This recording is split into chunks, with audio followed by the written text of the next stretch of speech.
So in retail, we think nothing of barcoding, and we know that behind the barcode there's an awful lot of information. In the NHS, we don't use barcoding that much, and we're now looking to learn the lessons from retail by introducing barcoding on what we're calling Scan4Safety.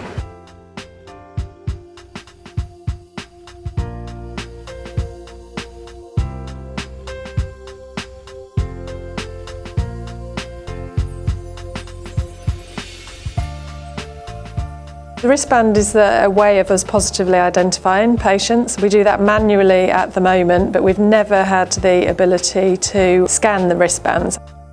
Our wristbands are GS1 compliant, but what we'll be able to do with our Scan4Safety project is scan the wristbands, positively identify our patients at various points through their stay, and we'll be able to track them from when they're admitted right through to discharge and everything that happens in between. We're currently rolling out an electronic observations tool across the trust. So nurses are using these handheld devices to input patients' observations once they've taken them. The ward's patients will appear as the list, and the nurse has to pick the patient he or she's taken the observations on.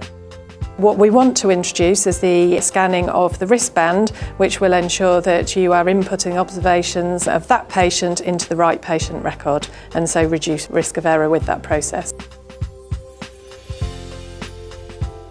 Knowing where our patients are is hugely important in terms of patient safety, but also it will allow us to know not just where the patient is, but what potentially we are doing to that patient. In a complex organisation such as ours, it can be difficult to locate patients and track them because they will visit many departments and areas as part of their stay. What we're doing with Scan4Safety is linking up the Scan4Safety technology with our electronic whiteboards, electronic patient record, and also introducing global location numbers for all of our areas around the hospital. So in real time, we will know where our patients are.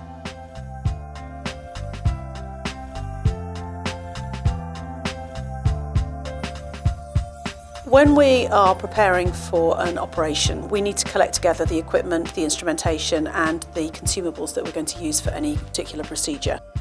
When we do that currently, we would need to go out and review the case that's going to be scheduled. Then we would go into the storerooms and we would look for the various bits and pieces of consumables and equipment and bring them all together to make sure that we have them. And we would try to do that ahead of time. But if we have emergencies or if there are time pressures upon us, then sometimes we have to do that at the last minute. When we have implemented the Scan4Safety programme, all of the consumables will be identified with a barcode. This means that we will have a place that they will always live that we can identify. We'll be able to find them more easily. We know that the stock levels will always be correct, so that we will always have what we need when we need it. The individual items will be scanned to a particular patient, which means that if product recall comes into play and something needs to be found, then we would be able to identify immediately where that product has been used with the patient, so the patients can be contacted. I think the patient journey and the throughput of the patients is going to flow much more easily. There won't be delays as often as there are. There shouldn't be cancellations at the last minute for something as basic as running out of stock.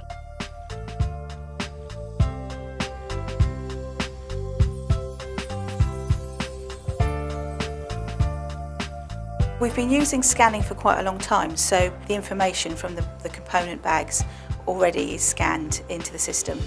What happens now is when the patients go into the system, when we allocate a blood component to that patient, that message is electronically transferred to Bloodhound. So we match the patients, then we issue that component, and then we can put it into the Bloodhound system.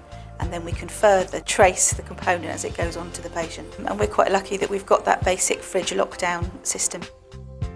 We've always had quite a lot of safety procedures built in, but that means that you've got to have multiple people doing the process. Having something electronic can mean that you've got that safety feature there. We do hope to move it on to another stage, and it's something that we're trialling now, which is the bedside administration phase, which would be where the patient would have a barcoded wristband, then you would wand in the component you were going to give, and if it was for the wrong patient, the system would alert and say, actually no, this isn't been issued for that correct patient.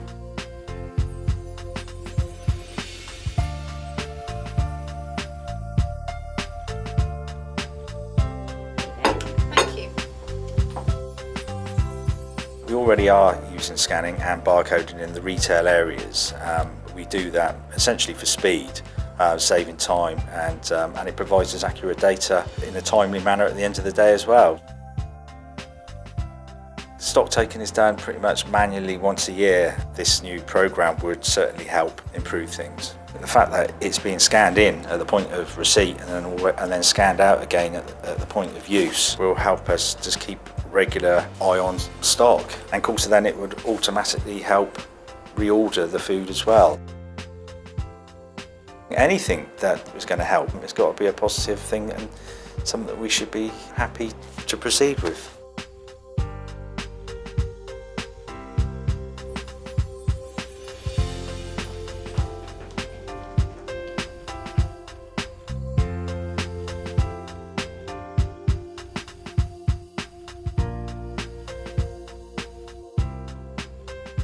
As Chief Executive here at Salisbury, I was really pleased that we were shortlisted for the Scan4Safety barcoding initiative. We're one of only 6 trusts in the country to be awarded this, and as testament to our staff and testament to the organisation in terms of it being forward-looking and with patient safety at the heart.